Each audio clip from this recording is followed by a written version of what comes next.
नमस्कार दोस्तों, welcome back to my YouTube channel. मेरे इस यूट्यूब चैनल में आप सभी का स्वागत है। दोस्तों, मैं लेके आया हूँ जीके के कुछ मोस्ट इम्पोर्टेंट प्रश्न जो कि दोस्तों आपकी आगामी परीक्षा में पूछे जाने की संभावना है। दोस्तों, क्योंकि इसी प्रकार के प्रश्न पूछे गए हैं और दोस्तों पूछे जाते हैं। अगर आप UP police, UPSI, railway, loco pilot की तैयारी करते हैं, किसी भी वनडे एग्जाम की आप तैयारी करते हैं, तो यह क्लास आपके लिए अति महत्वपूर्ण रहने वाली है। तो दोस्तों, बिना ये टाइम वेस्ट करते हुए इस क्लास को स्टार्ट करते हैं। अपने प्रश्नों को शुरू से लेकर एंड तक देखेंगे। अगर अभी तक आप लोगों ने हमारे चैनल को सब्सक्राइब नहीं किया तो चैनल को सब्सक्राइब करेंगे, वीडियो को लाइक करके अपने दोस्तों के साथ शेयर जरूर करेंगे। स्टार्ट करते हैं अपने पहले प्रश्न से। कहता है, भारतीय संविधान का निम्नलिखित में से कौन सा अनुच्छेद अंतर्राष्ट्रीय शांति और सुरक्षा के प्रचार से संबंधित है या दोस्तों प्रसार से संबंधित है? बताने की कोशिश करेंगे। बताइए कौन सा अनुच्छेद है जो दोस्तों अंतर्राष्ट्रीय शांति और सुरक्षा के प्रचार से संबंधित है?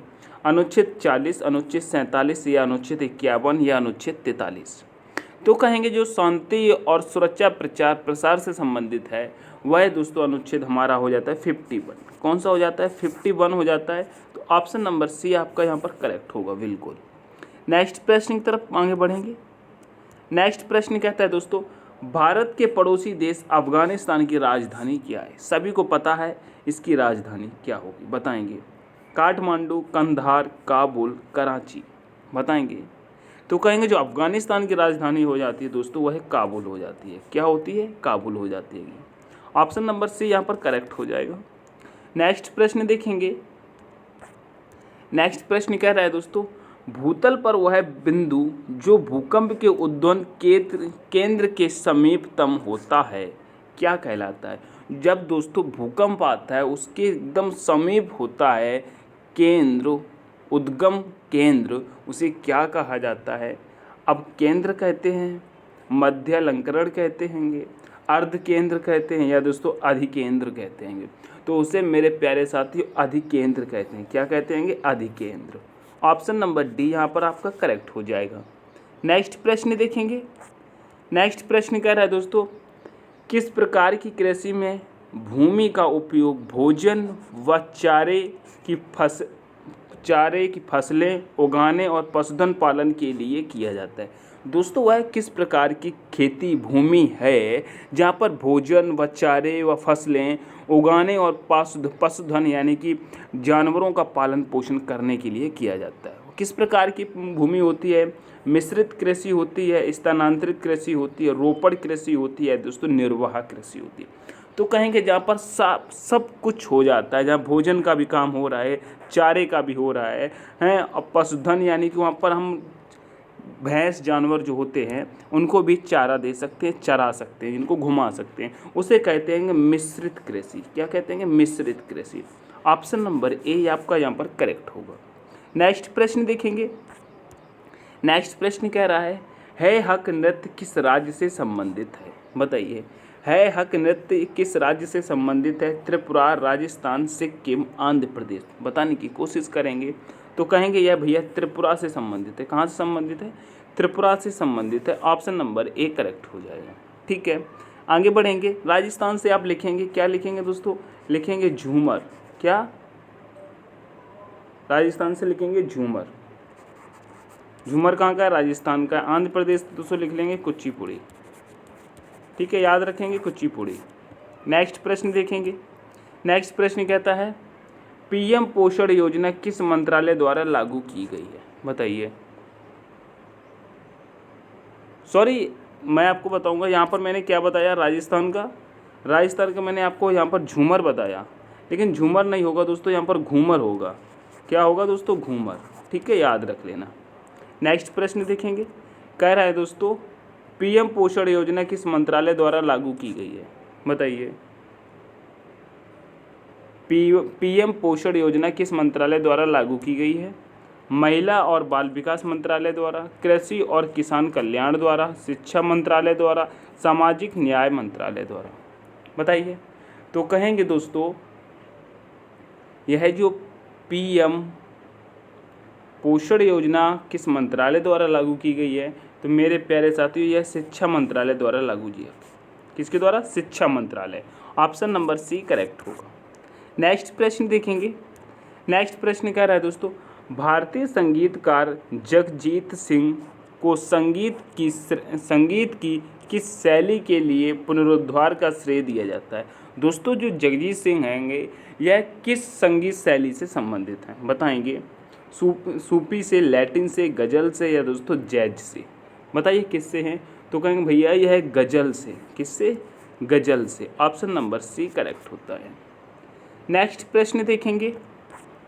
नेक्स्ट प्रश्न कहता है, निम्नलिखित में से कौन सा भारत का एक जैव मंडल संरक्षित क्षेत्र नहीं है? दोस्तों संरक्षित क्षेत्र नहीं है भारत का, बताएंगे?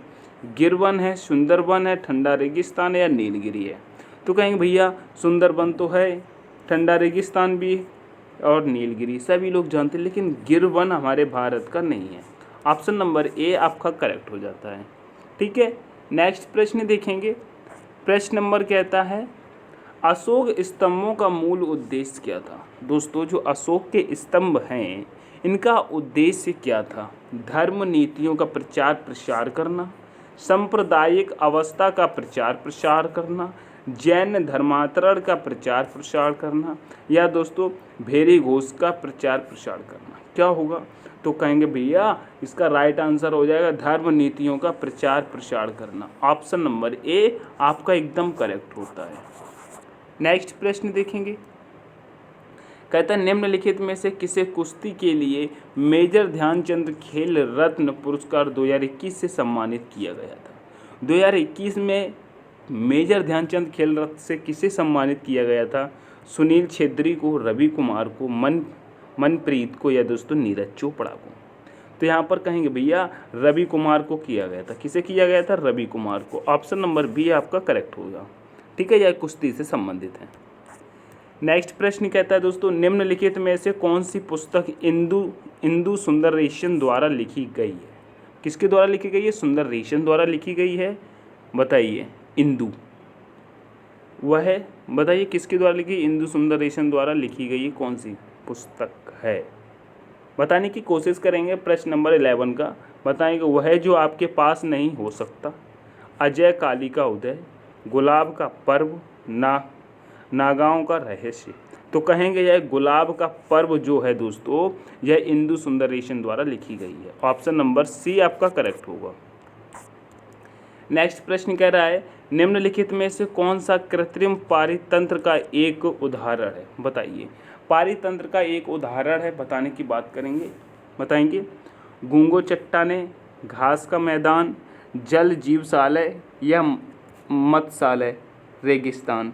तो यहाँ पर कहेंगे दोस्तों इसका राइट आंसर हो जाएगा जल जीवशाला या फिर दोस्तों मत्स्यालय। क्या? मत्स्यालय। ऑप्शन नंबर सी आपका यहाँ पर भी करेक्ट होता है। नेक्स्ट प्रश्न देखेंगे। नेक्स्ट प्रश्न कहता है दोस्तों, राजस्थान का गणगौर पर्व किस देवी देवता से संबंधित है? बताएंगे राजस्थान का गणगौर पर्व किस देवी देवता से संबंधित है? भगवान विष्णु और देवी लक्ष्मी से, भगवान सूर्य और देवी प्रभा से, भगवान शिव और देवी पार्वती से, भगवान राम और देवी सीता से? किससे है? तो कहेंगे भैया इसका राइट आंसर हो जाएगा भगवान शिव और देवी पार्वती से संबंधित है। कौन सा? राजस्थान का गणगौर पर्व। ठीक है, ऑप्शन नंबर सी यहाँ पर भी आपका करेक्ट होता है। नेक्स्ट प्रश्न की तरफ बढ़ेंगे। कह रहा है, राष्ट्रीय ध्वज और राष्ट्रीय गान का सम्मान प्रत्येक भारतीय नागरिक का है। क्या है? बताइए। राज्य का नीति निर्देशक तथ्य है, कानूनी अधिकार है, मौलिक अधिकार है या दोस्तों मौलिक कर्तव्य है? क्या हो जाएगा? तो कहेंगे भैया यह जो राष्ट्रीय ध्वज और राष्ट्रीय गान का सम्मान हम लोग करते हैं वह हमारा मौलिक कर्तव्य है। क्या है? मौलिक कर्तव्य है। ऑप्शन नंबर डी हमारा करेक्ट होगा। नेक्स्ट प्रश्न देखेंगे। नेक्स्ट प्रश्न कहता है, निम्नलिखित में से कौन सा उपन्यास चेतन भगत द्वारा लिखा गया है? बताइए चेतन भगत द्वारा लिखा हुआ कौन सा उपन्यास है? बताइए। Our story needs no filter, untouchables, the white tiger, the three mistakes of my life? बताइए क्या हो जाएगा?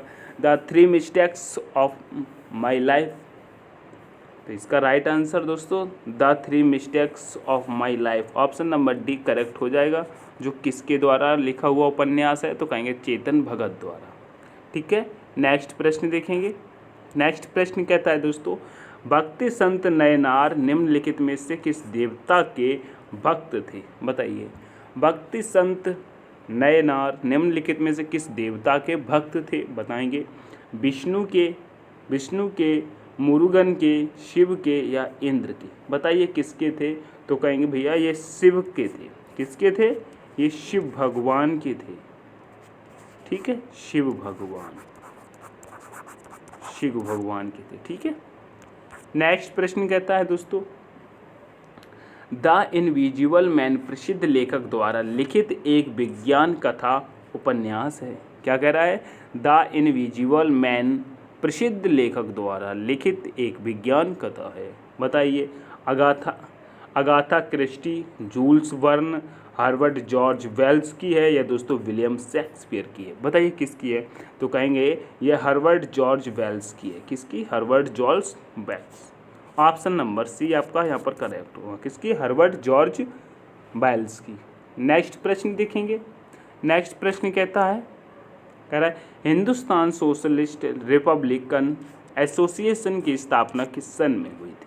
बताइए, हिंदुस्तान सोशलिस्ट रिपब्लिकन एसोसिएशन की स्थापना किस सन में हुई थी? 1928, 1924, 1917 या 1922? बताने की कोशिश करेंगे तो कहेंगे इसकी स्थापना दोस्तों 1928 में हुई थी, यानी कि 1928 में। ऑप्शन नंबर ए करेक्ट होगा। नेक्स्ट प्रश्न देखेंगे। नेक्स्ट प्रश्न कहता है दोस्तों, देश भर के 72 प्रतिनिधियों ने मुंबई में सभा करके भारतीय राष्ट्रीय कांग्रेस की स्थापना का फैसला लिया था। तो दोस्तों जो 72 प्रतिनिधियों ने मुंबई में सभा करके भारतीय राष्ट्रीय कांग्रेस की स्थापना का फैसला लिया, वह कब लिया था? 1872, 1800?